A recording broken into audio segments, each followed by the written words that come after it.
Si un enfant existe à vie, et même est mort, mais il n'a pas été inscrit, il n'est pas né, juridiquement, il n'est pas né. Mais c'est ça qui fait culpabiliser un peu les... Je pense, hein, pas forcément pour toutes, mais quelques femmes quand on avorte, en fait. C'est-à-dire, C'est-à-dire que, en fait, pour nous, c'est une chose à l'intérieur de nous. On n'a pas voulu tomber enceinte, enfin, être enceinte. Et en fait, moi, ce qui m'a aidée aussi, c'est que une de mes amies personnifie un peu ce qui était en moi pour me déculpabiliser, en fait. Parce qu'on sait pas vraiment ce que c'est, puisque ça fait 5 millimètres, c'est tout petit, et elle me disait, ce n'est pas un enfant. Tant que tu n'as pas choisi, tant que tu n'as pas fait ce choix intellectuel, ce n'est pas un enfant, c'est un œuf. C'est ce qu'elle m'avait dit. Du coup. bien sûr, bien sûr. Tout à fait, tout à fait. Mais, ça c'est le côté conscient. Et voilà, et ça c'est très bien que ce soit dit comme ça, et c'est très bien aussi que les côtés judiciaires ou juridiques utilisent des termes comme ça, mais il y a quelque chose d'autre que ni la médecine, ni le côté judiciaire peuvent couvrir complètement. Et qui est les côtés psychiques. Oui. Et ça se passe de ces deux champs-là. Parce que tu sais très bien, non pas exactement l'objet que tu as perdu, mais que tu peux ressentir ce que tu as ressenti. Tu peux te rappeler de ce que tu as ressenti. Donc, de ces métamorphoses-là, c'est... Ce dont je parle aussi, c'est des réminiscences. Et en fait, ça soulève plusieurs questions. Donc, c'est-à-dire que je me demandais si... à quel traumatisme l'avortement pouvait être comparé. Voilà. Et je me demandais également, est-ce qu'on peut comparer cette perte à la perte, par exemple, d'un membre de notre corps. Et si on peut parler aussi de choc post-traumatique, comme un accident de voiture, ou voilà. C'est des questions que je me posais. Ouais. Oui, alors... c'est pour ça que je parlais de ces deux champs-là, de la technique médicale, qui est nécessaire, la technique médicale dans tout plein de domaines de la santé, elle est hyper nécessaire, mais elle ne s'occupe pas forcément, pas toujours, et pas forcément de la question psychique. Ouais. En tout cas, elle peut s'occuper parfois un tout petit peu de la question psychologique, consciente, volontaire et tout ça, et ça c'est très bien. Et il y a plein de médecins qui sont très doués pour les questions psychologiques, évidemment.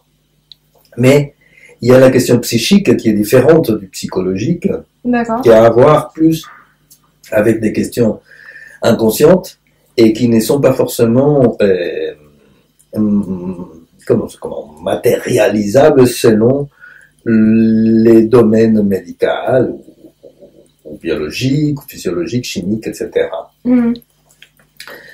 Du côté du discours juridique, aussi c'est nécessaire ça, parce que nous avons tous besoin d'avoir des lois qui règlent les choses, les relations entre les hommes, des limites à ne pas dépasser, des conditions optimales pour faire quelque chose et pour ne pas tomber dans l'injustice, justement.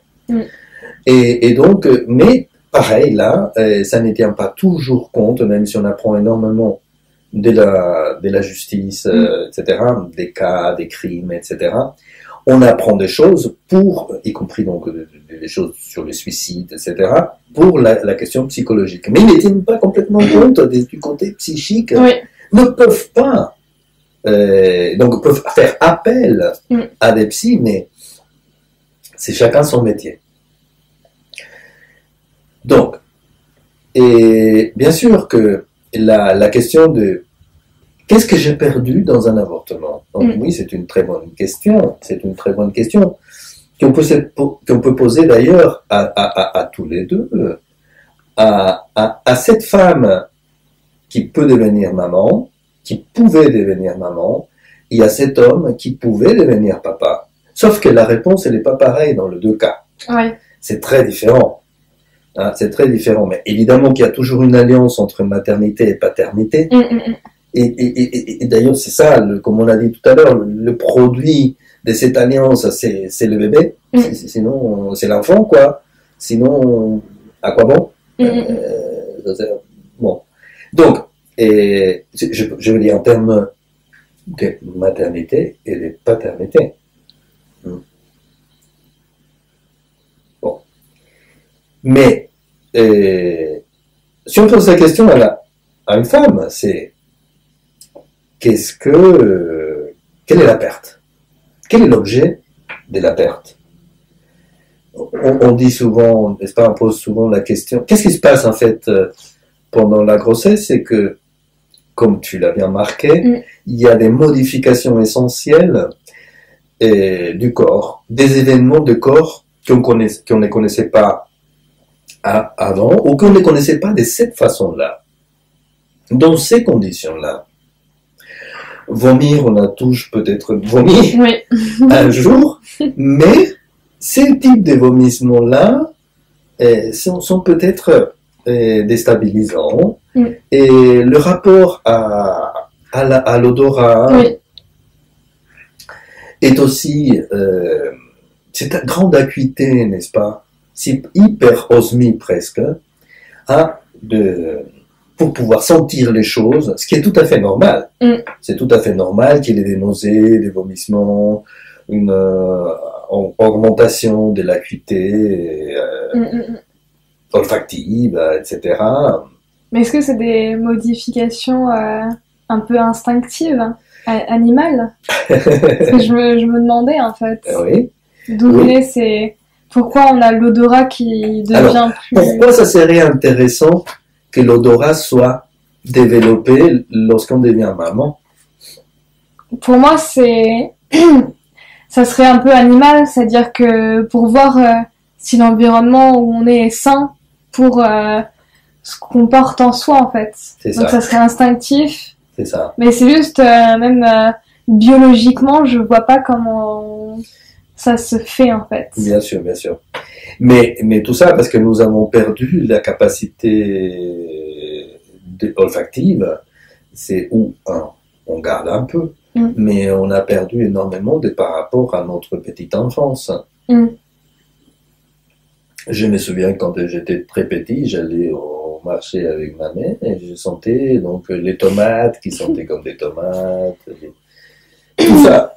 Bon, c'était peut-être à l'époque, c'était des choses bio, c'était bio. Il n'y avait pas les produits bio, tout était bio normalement. Bon, mais c'est pas simplement pour ça, c'est que on était enfant et que donc enfant on avait encore beaucoup plus d'odorat et après on perd. Mais là, ça se rajoute quand même. Et ça revient. Là, c'est un don qui revient, un nouveau super pouvoir qui réapparaît tout d'un coup et qui disparaît dès que j'ai fait l'IVG, les symptômes ont disparu d'un seul coup. C'est ça, c'est ça. C'est comme si la chose qui était en moi contrôlait mon odorat en fait, contrôlait mes vomissements. C'est ça. Puisqu'une fois que je l'ai expulsé, physiquement, je n'ai plus eu les symptômes. C'est ça. C'est ça, exactement. Et donc, en fait, la perte, elle n'est pas de quelque chose nécessairement des débris anatomiques, etc., qui sont là et qu'on peut visualiser, etc. Pas simplement ça, mais ce sont tout un tas de modifications importantes du corps d'une femme qui montrent quoi? Qui donne une réponse, qui montre un truc très intéressant qu'un homme n'a pas, et qui donne une réponse à une question philosophique, soi-disant philosophique, est-ce que le corps d'une femme lui appartient? Et donc, évidemment, en tant que citoyen, notre corps nous appartient, qu'on soit un homme, une femme. Bien sûr. Mais, la question, si on la pose autrement, là, on voit la réponse. Ouais. Le corps d'une femme ne lui appartient pas tout à fait, lorsque cette femme est enceinte. Ouais. Et oui. Et c'est ça, en fait. Et ça ne veut pas, ce n'est pas une réponse idéologique. Et tomber enceinte, c'est pas un événement idéologique. Je pense, il y a des cas comme ça, hein, de fausses grossesses. Hein. On pense qu'il y a les femmes hystériques qui pensent que non, elles sont enceintes et donc elles commencent à... Bon, ça arrive, ça peut arriver.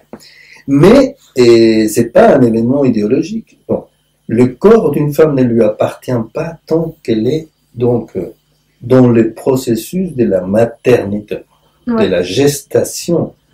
Son corps lui appartient.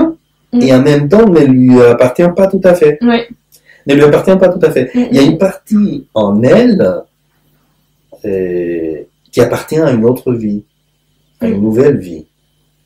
Et c'est ça. Et donc, en fait, c'est la potentialité de la maternité.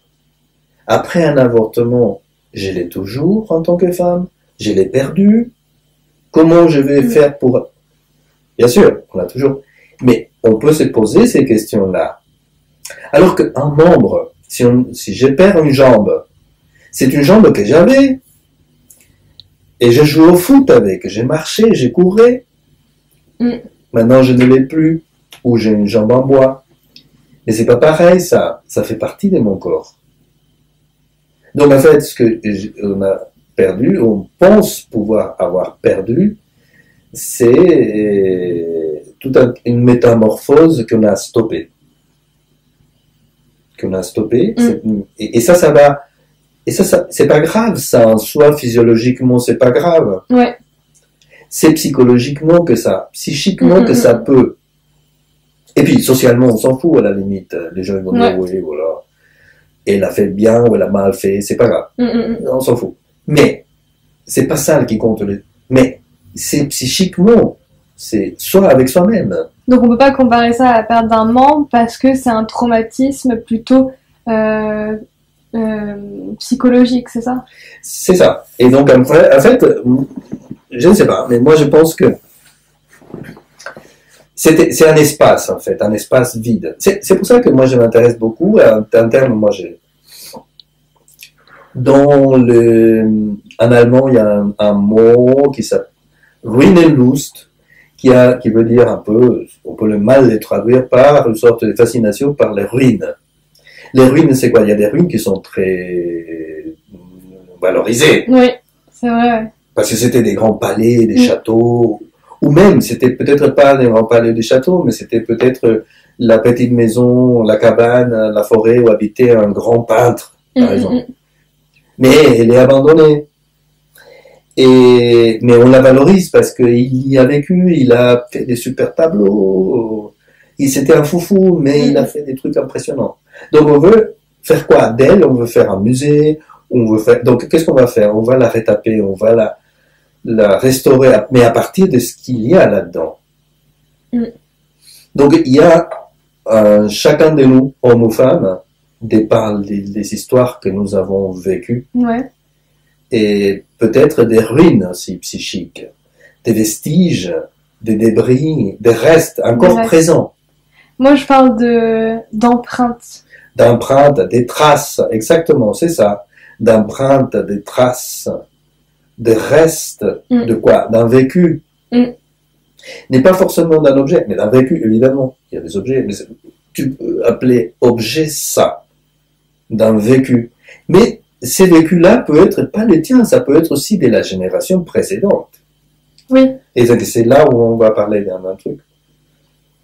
C'est que, voilà, ça c'est. Donc en fait, j'ai parlé de ça, des ruines qui tiennent à voir avec la maternité dans ces cas-là.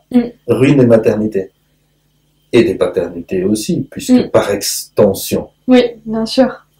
Donc en fait, mais ça ne veut pas dire que il y a un fatalisme, qu'on va tomber dans ça toute sa vie, c'est pas ça. Mais que la première impression qu'on a de cette perte-là est celle-là. On n'a pas perdu un être très cher. C'est pour ça que je te parlais du discours judiciaire qui dit que un enfant qui n'est pas né mais qui est mort, n'a pas d'existence légale. N'a pas d'existence légale. Et donc, en fait, c'est ça, en fait, la perte, c'est l'enfant mort non né. Et conçu. Il y a eu une gestation. Ouais, une gestation. Il y a eu un début. Il y a eu ces traces. Oui, c'est vrai.